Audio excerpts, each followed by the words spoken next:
Topik berikutnya, dalam kasus pembunuhan ibu dan anak di Subang, Jawa Barat, kuasa hukum Muhammad Ramdhanu alias Danu yakin ketiga tersangka lain terlibat dalam kasus pembunuhan ibu dan anak. Ahmad Taufan, kuasa hukum M. Ramdhanu alias Danu menjelaskan jika bantahan terlibat yang disampaikan tiga tersangka lain sudah biasa dalam tindak pidana. Dari hasil keterangan Danu dalam prarekonstruksi semakin memperjelas keterlibatan tersangka lain dalam pembunuhan Tuti dan Amel. Saat ini polisi belum menahan ketiga tersangka lain karena masih mendalami motif pembunuhan. Akan terus mendorong pihak kepolisian untuk tetap pendalaman sampai tuntas dan motif dari pembunuhan ini tercapai gitu. Kalau terkait tiga tadi kami meyakini tetap pasti terkait. Hanya ya namanya polisi dia membantah dan polisi masih butuh pendalaman ya silakan. Mungkin sejak semalam setelah rekonstruksi atau olah TKP berjalan semakin terang ya kita nggak menutup kemungkinan 1-2 hari ke depan dijemput lagi gitu. Aku, anak dan istri saya semoga cepat terungkap. Sekali lagi sekarang saya meyakini dan saya sudah bersatu dengan anak saya. Sebelum ditetapkan sebagai tersangka oleh polisi, Yosep, suami dari korban Tuti dan ayah dari Amel anaknya yang dibunuh di Subang berharap pelaku segera ditangkap. 2 tahun berlalu, pelaku dan dalang pembunuhan dari kasus ini terungkap.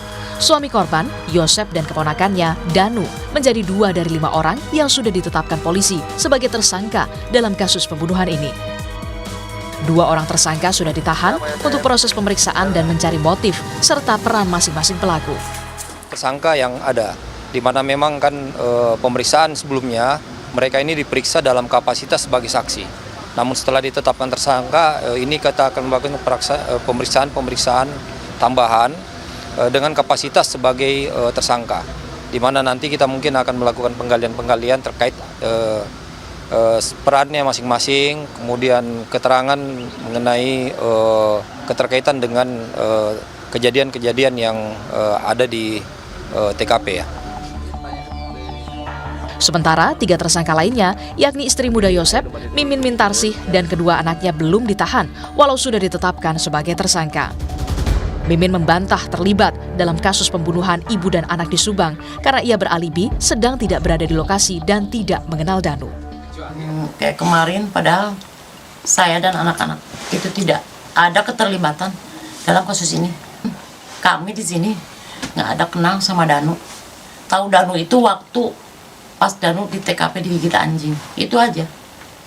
Tahu waktu itu, cuman waktu itu. Polisi kembali memeriksa kelima pelaku dengan status sebagai tersangka di kasus pembunuhan ibu dan anak di Subang untuk mencari dan mencocokkan sejumlah bukti dalam kasus yang terjadi 2 tahun yang lalu. Tim Liputan, Kompas TV. Direktorat Reserse Kriminal Umum Polda Jawa Barat sudah menetapkan 5 tersangka, termasuk ayah dan suami korban Yosep Hidayat dalam kasus pembunuhan ibu dan anak yang terjadi 2 tahun lalu di Subang. Untuk lebih lengkapnya soal ini kita tersambung dengan Kepala Bidang Humas Polda Jawa Barat Kombes Ibrahim Tompo. Pak Ibrahim, apa kabar Pak?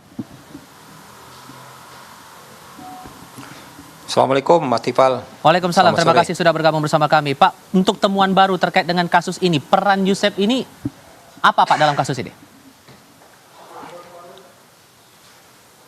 Ya, jadi pasca penetapan menjadi tersangka, memang kita masih terus melakukan pemeriksaan pendalaman terhadap kelima tersangka ini ya.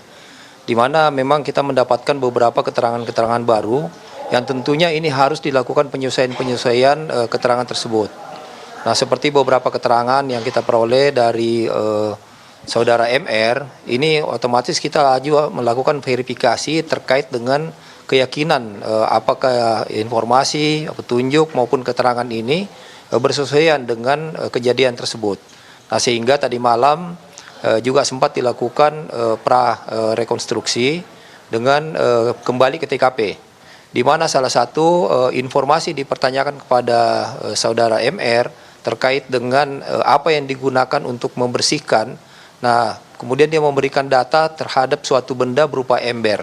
Nah, kemudian dilakukan pencarian dan akhirnya ditemukan memang ember yang sama dengan deskripsi saudara D tersebut, sehingga bisa disimpulkan bahwa memang cukup meyakinkan bahwa yang bersangkutan ada di TKP. Kemudian informasi-informasi terbaru yang diberikan ini otomatis dijadikan petunjuk bagi penyidik untuk melakukan pendalaman kembali dan merangkai. Sehingga memang untuk terkait motif sampai sekarang masih belum bisa disimpulkan karena masih banyak rangkaian-rangkaian keterangan yang harus dilakukan penggalian kembali kepada kelima tersangka ini. Dengan proses hukum yang masih berjalan, bahkan kasusnya sudah 2 tahun yang lalu, sebetulnya apa tantangannya dihadapi polisi untuk mengungkap motif itu, Pak? Ya, dalam penyidikan perkara ini memang penyidik berusaha bertindak hati-hati ya. Jadi tidak mudah untuk menetapkan seseorang menjadi tersangka. Namun kita sudah mempunyai alat bukti yang cukup kuat yang didasari oleh scientific investigation, di mana bukti-bukti forensik sudah cukup yang dipegang oleh penyidik. Kemudian ditambah dengan keterangan-keterangan dari para saksi dan akhirnya dari pencocokan ini ada kesesuaian sehingga ini menjadi titik keyakinan dari penyidik untuk menetapkan 5 tersangka ini. Nah, rangkaian seperti inilah yang sejak lama memang belum bisa tersambung sehingga penyidik menganggap bahwa masih belum bisa dipertanggungjawabkan secara normatif sehingga memang penyidik masih belum yakin dan ini memakan waktu selama ini. Selain pengakuan dari Danu saat menyerahkan diri ke polisi, bukti apa? Tadi Anda menyebutkan sudah ada bukti kuat. Bukti kuat apa spesifik yang dipegang oleh polisi untuk bisa mengungkap kasus ini, Pak?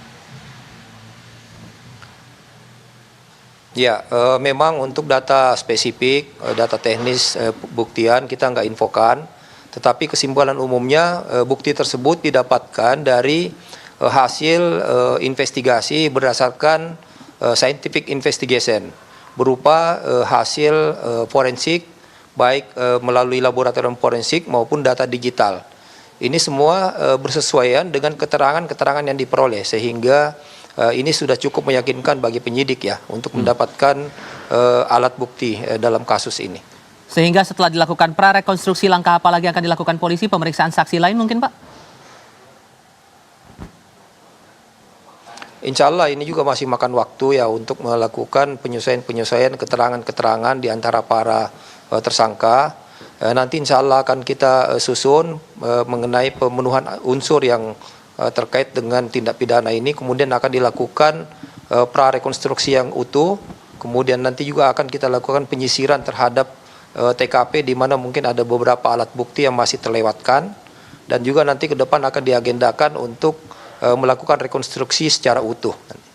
Baik, Kepala Bidang Humas Polda Jawa Barat Kombes Ibrahim Tompo. Terima kasih Pak Ibrahim sudah berdiskusi bersama kami kali ini. Selamat sore, Pak.